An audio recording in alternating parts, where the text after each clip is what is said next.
Hello everyone, welcome to this tutorial. So इससे just पहले वाली क्लास में हमने लास्ट टॉपिक छोड़ा था सोराई, जिसे कहते हैं बीजाणु पुंज।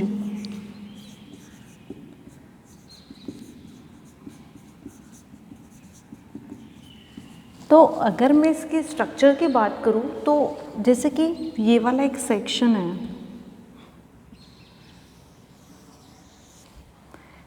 तो इसमें इस तरह से ये संरचना होती है।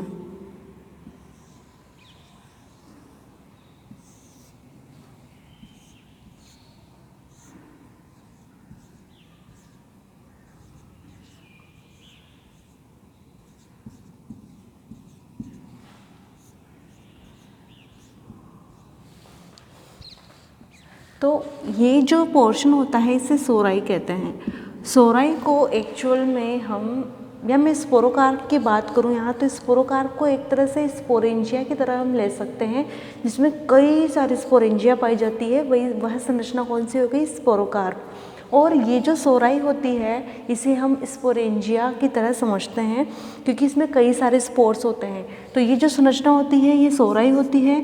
और ये जो डॉटेड फॉर्म में मैं शो कर रही हूँ ये है स्पोरोकार्प की वॉल। ये जो यहाँ पे डबल लेयर्ड स्ट्रक्चर में बता रही हूँ ये है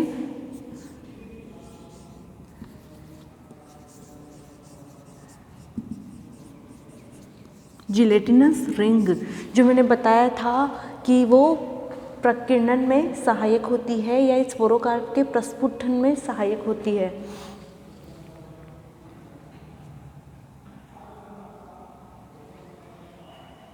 और ये है इसमें स्पोर्स।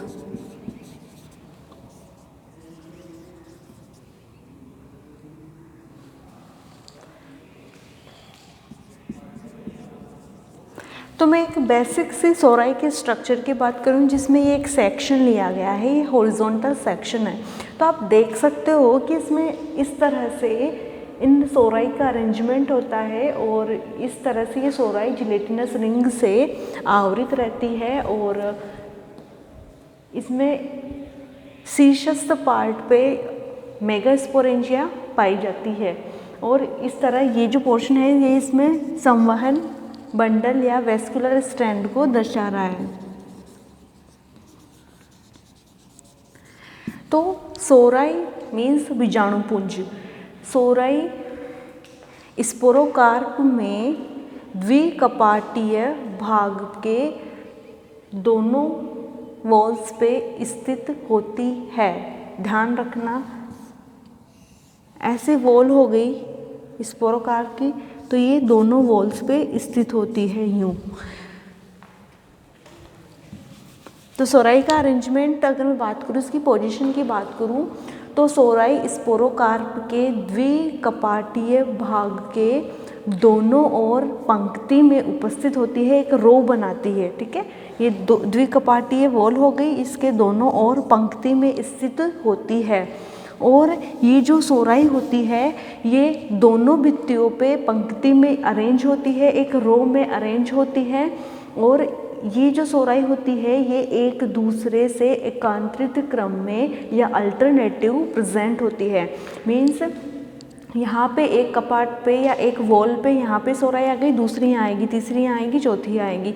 मीन्स ये एकांतरित क्रम में इन सोराई का अरेंजमेंट होता है, जो दो पंक्तियों में होता है। द्विकपाटीय भाग पे दो पंक्तियों में इनका अरेंजमेंट होता है। ये जो सोराई होती है इस सोराई में स्पोर्स पाए जाते हैं। तो इस तरह से सोराई एक तरह से स्पोरेंजिया का ही रूपांतरण होती है, जिनमें कई सारे स्पोर्स पाए जाते हैं।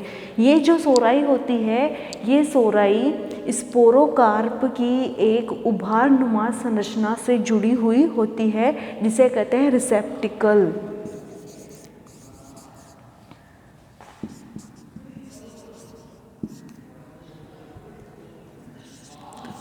तो ये जो सोराई होती है, तो ये जो सोराई की अगर मैं बात करूँ ये वाली, ठीक है, तो ये जो सोराई होती है ये स्पोरोकार्प पर एक उभारनुमा एक प्रोट्यूबरेंस,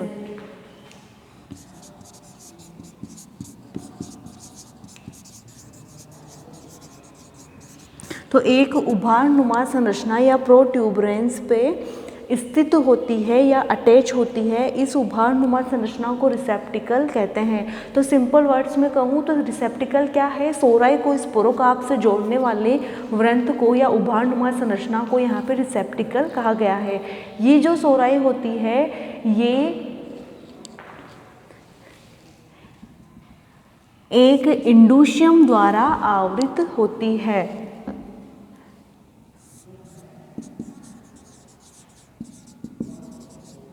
ठीक है, तो ये जो सोराई होती है इसमें, जिन्हें मैं बीजाणुधानियाँ भी कह सकती हूँ, स्पोरेंजिया कह सकती हूँ, तो ये जो सोराई होती है स्पोरोकार्प में, ये सोराई एक इंडूशियम द्वारा आवृत होती है। ये जो संरचना देख रहे हो ये इसमें इंडूशियम है।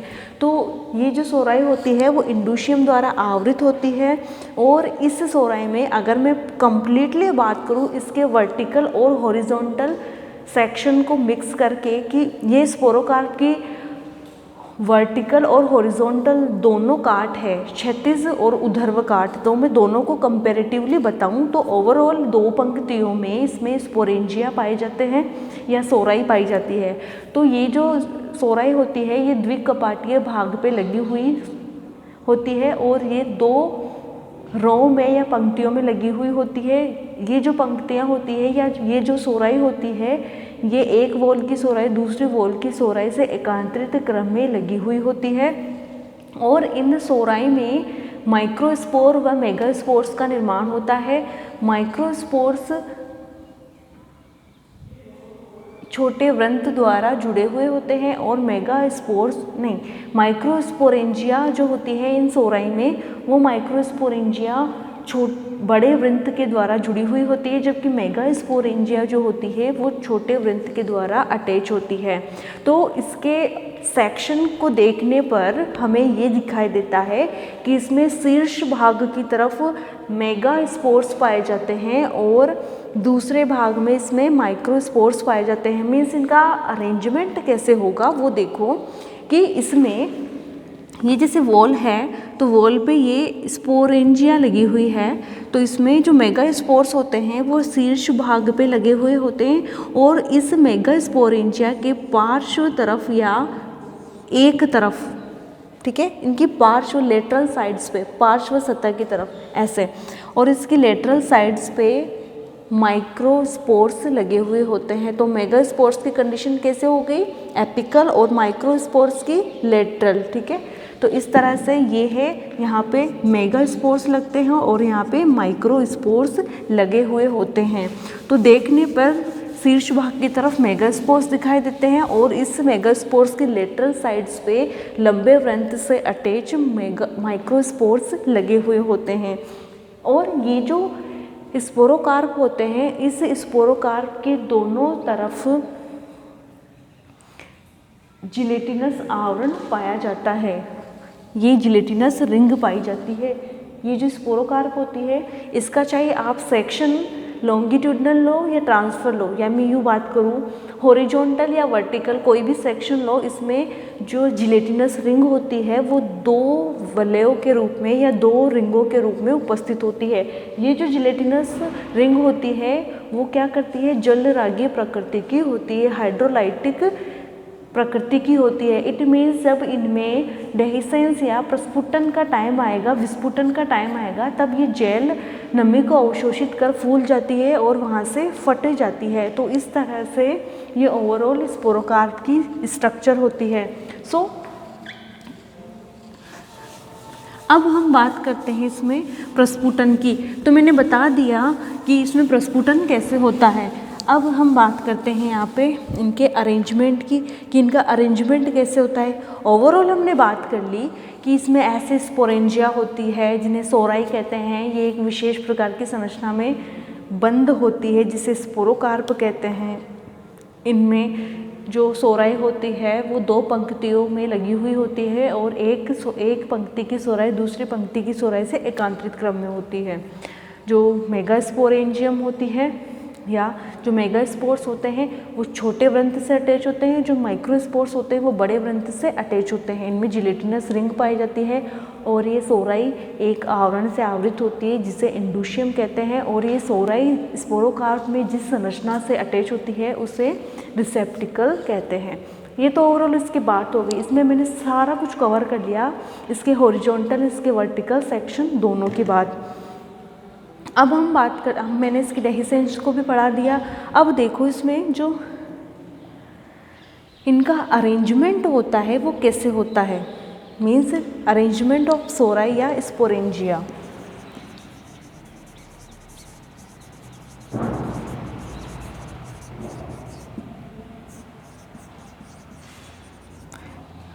तो स्पोरोकार्प में इन स्पोरेंजिया या सोराई का अरेंजमेंट बेसिपिटल होता है, या मैं डेवलपमेंट की बात करूं तो इनका जो डेवलपमेंट होता है सोराई या स्पोरेंजिया का, ये बेसिपिटल फॉर्म में होता है। बेसिपिटल में कैसे होगा, मीन्स तलाभिसारी क्रम में होगा। तो इसमें शीर्ष भाग पे मेगास्पोरेंजिया व पार्श्व भाग में या लेटरल साइड्स में माइक्रोस्पोरेंजिया बनती है। तो ये जो सोराई होती है इसमें माइक्रोस्पोर्स और मेगास्पोर्स बनते हैं। इट मीन्स इनमें माइक्रोस्पोरेंजिया और मेगास्पोरेंजिया बनती है। ये जो मेगास्पोरेंजिया और माइक्रोस्पोरेंजिया होती है इनका अरेंजमेंट कैसे होता है, ये बेसिपिटल फॉर्म में लगती है। मीन्स शीर्षस्थ भाग या एपिकल पोर्शन पे मेगास्पोरेंजिया और लेटरल भाग पे माइक्रोस्पोरेंजिया। मेगास्पोरेंजिया छोटे वृंत से अटैच होती है और माइक्रोस्पोरेंजिया बड़े वृंत से अटैच होती है। अब मैं बात करूँ इनमें इनके डेवलपमेंट की, ये इनका डेवलपमेंट कैसे होता है। Structure of sporangia.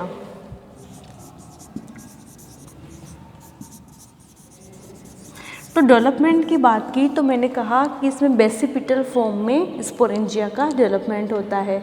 तो बेसिपिटल फॉर्म में मीन्स तलाभिसारी क्रम में यूँ झुकी हुई नीचे की तरफ इनमें स्पोरेंजिया का विकास होता है। और स्पोरेंजिया किसके अंदर है, सोराई के अंदर स्पोरेंजिया होती है, जिसमें शीर्ष भाग पे मेगास्पोरेंजिया और उस मेगास्पोरेंजिया के लेटरल साइड से या पार्श्व भाग में माइक्रोस्पोरेंजिया लगी हुई होती है, जो दोनों तरफ लगी हुई होती है। अब हम बात करते हैं स्ट्रक्चर ऑफ स्पोरेंजिया कि ये जो स्पोरेंजिया होती है इस स्पोरेंजिया की संरचना कैसे होती है। तो ये होती है गोलाकार। अगर मैं यहाँ पे मेल और फीमेल मीन्स मेगास्पोरेंजिया की पहले बात करती हूँ। ये जो मेगास्पोरेंजिया होती है इस मेगास्पोरेंजिया की शेप होती है गोलाकार, स्फेरिकल।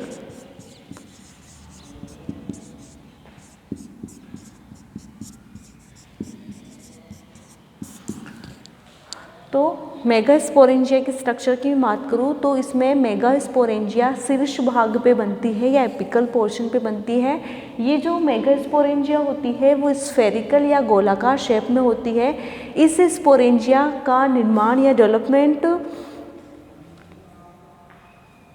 आर्किगोनियल इनिशियल से होता है। इस आर्किगोनियल इनिशियल सेल में जब डिवीज़न होते हैं तो डिवीज़न होने से इसमें कौन से सेल्स का निर्माण होगा, स्पोर मदर सेल का। तो इसमें आर्किगोनियम इनिशियल सेल्स में डिवीज़नों के फलस्वरूप मेगा स्पोर मदर सेल का निर्माण होता है। इस मेगा स्पोर मदर सेल में फिर मियोसिस होता है, और जब इसमें मियोसिस होता है तब इसमें 4 मेगास्पोर्स का निर्माण होता है। तो ये जो 4 मेगास्पोर्स बनते हैं इनमें से 3 नष्ट हो जाते हैं और एक एक्टिव होकर मेगास्पोर का फॉर्मेशन करता है। तो ये चीज़ देखो आप यहाँ पे, मीन्स आगे काम में आता है रिप्रोडक्शन में। तो स्ट्रक्चर ऑफ स्पोरेंजिया,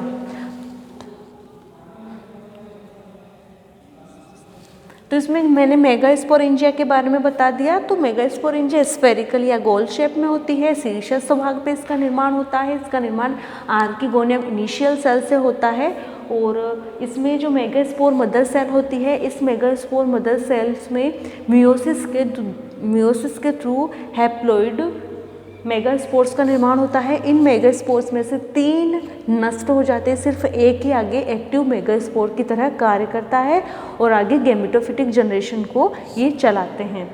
तो इस तरह इसकी संरचना होती है। फिर हम बात करते हैं स्ट्रक्चर ऑफ माइक्रोस्पोर।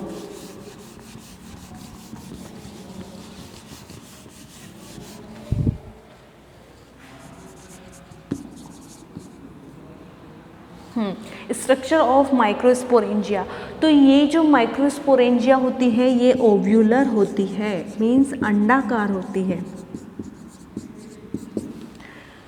तो माइक्रोस्पोरेंजिया अंडाकार होती है, जो स्पोरोकार्प में या सोराई में अगर मैं बात करूं तो ये जो संरचना होती है वो स्पोरोकार्प में मेगास्पोरेंजिया के लेटरल साइड से या पार्श्व तरफ या पार्श्व सतहों की तरफ होती है और दोनों ओर स्थित होती है। मेगास्पोरेंजिया के दोनों ओर स्थित होती है, ये अंडाकार होती है और इनमें कई संख्या में माइक्रोस्पोर्स का निर्माण होता है। ये जो माइक्रोस्पोर्स होते हैं ये भी टेट्राड के फॉर्म में उपस्थित होते हैं, जो बाद में मुक्त होकर फ्री माइक्रोस्पोर का निर्माण करते हैं। तो देखो ओवरऑल अगर मैं बात करूं तो मेगास्पोरेंजिया में जहां 4 मेगास्पोर्स बने थे उनमें से 3 नष्ट हो जाता है और एक ही एक्टिव मेगास्पोर की तरह आगे कार्य करता है। वहीं अगर मैं माइक्रोस्पोर की बात कर रही हूँ तो जो ये माइक्रोस्पोर है इनका प्रोडक्शन भी ज़्यादा होता है और ये असंख्य संख्या में बनते हैं। जो इनके स्पोर्स बनते हैं वो टेट्राड या चतुष्क की संरचना में बनते हैं, जो फ्री माइक्रोस्पोर की तरह कार्य करते हैं। टेट्राड क्या होता है मैंने बता दिया था, तो ये एक एक माइक्रोस्पोर की तरह आगे काम करते हैं। अब मैं बात करूं कि इनका डेवलपमेंट कैसे होता है, स्पोरेंजिया का डेवलपमेंट कैसे होता है।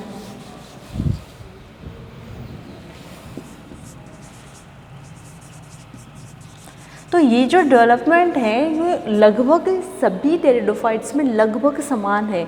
बस चीज़ जो ध्यान रखने लायक है या कॉमन जो चीज़ है जो एक दूसरे को डिफरेंस रखती है एक दूसरे में, वो चीज़ें क्या है वो समझो आप। कि मैंने ओवरऑल जो कंप्लीट समझाने लायक चीज़ थी वो मैंने यहाँ पे कवर कर ली। अब प्रेजेंस ऑफ माइंड यहाँ पे ये यूज़ लेना है कि जो मोस्टली टेरिडोफाइट्स हैं उनमें स्पोरेंजिया आइदर मेगास्पोरेंजिया और माइक्रोस्पोरेंजिया, इनका जो डेवलपमेंट है वो लगभग समान तरह से ही हो रहा है और सभी टेरिडोफाइट्स में लगभग समान हो रहा है। ध्यान रखना ये है कि जो इसमें मेगास्पोरेंजियम इनिशियल बन रही है वो उससे डेवलपमेंट जो आगे हो रहा है वो लेप्टोस्पोरेंजिया टाइप का हो रहा है कि यूस्पोरेंजिया टाइप का हो रहा है। मीन्स इस डेवलपमेंट का आपको पता रखना है कि इसमें लेप्टोस्पोरेंजिया टाइप का होता है या यूस्पोरेंजिया टाइप का होता है। तो यहाँ पे अगर मैं बात करूँ तो यहाँ पे डेवलपमेंट लेप्टोस्पोरेंजिया टाइप का होता है। तो जो स्पोरेंजिया का डेवलपमेंट होता है वो कैसा होता है,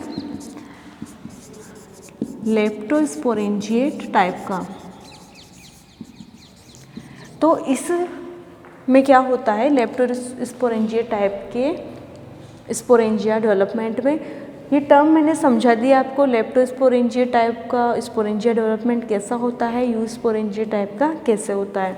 तो यहाँ इसमें मीन्स मार्शिलिया में होने वाला स्पोरेंजिया का डेवलपमेंट लेप्टोस्पोरेंजिया टाइप का होता है। इसमें रिसेप्टिकल की शीर्षस्थ सेल व पार्श्वीय सेल्स इनिशियल का कार्य करती है। रिसेप्टिकल मैंने आपको बता दिया था कि जिस संरचना से सोराई अटैच होती है उस संरचना को कहते हैं रिसेप्टिकल। तो ये जो रिसेप्टिकल मैंने बताया था एक उभार नुमा संरचना होती है, तो ये वृंत का कार्य कर रही है एक तरह से। रिसेप्टिकल मीन्स ग्राही संरचना है ये एक तरह की। तो इसमें इसी के ऊपर सोराई लगी हुई होती है और सोराई में क्या होते हैं, मेगास्पोरेंजिया और माइक्रोस्पोरेंजिया। तो मैंने ये बताया था आपको कि ये जो भारनुमा संरचना होती है इस पे शीर्षस्थ भाग की सेल्स और लेटरल साइड्स की सेल्स इनिशियल का कार्य करती है।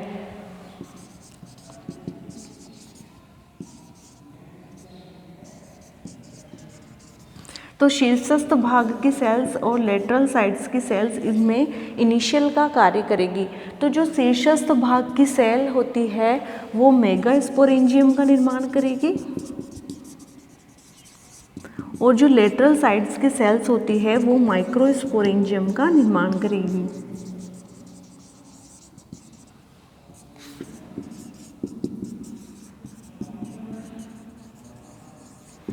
ये चीज़ें ध्यान रखना। शीर्षस्थ भाग या एपिकल पोर्शन की सेल्स मेगास्पोरेंजियम का निर्माण करती है, जबकि लेटरल साइड्स की सेल्स माइक्रोस्पोरेंजियम का निर्माण करती है।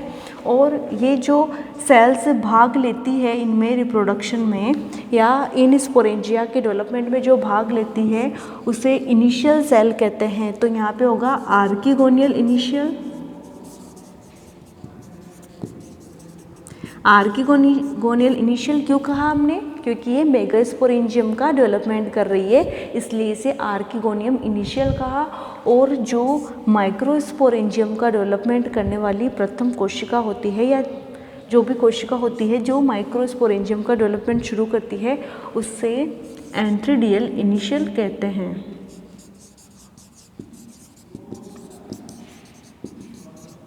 अब इनमें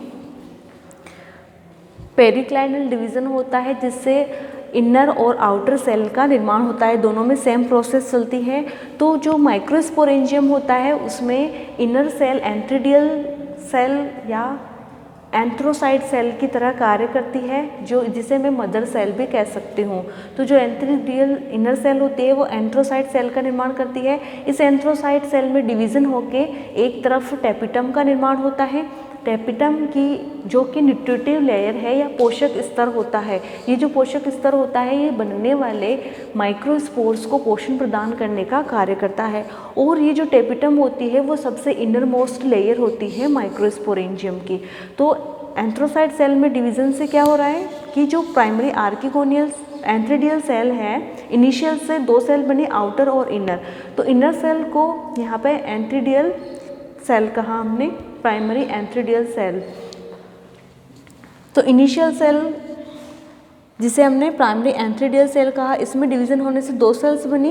वो दो सेल्स कौन कौन सी है? Outer cell, inner cell.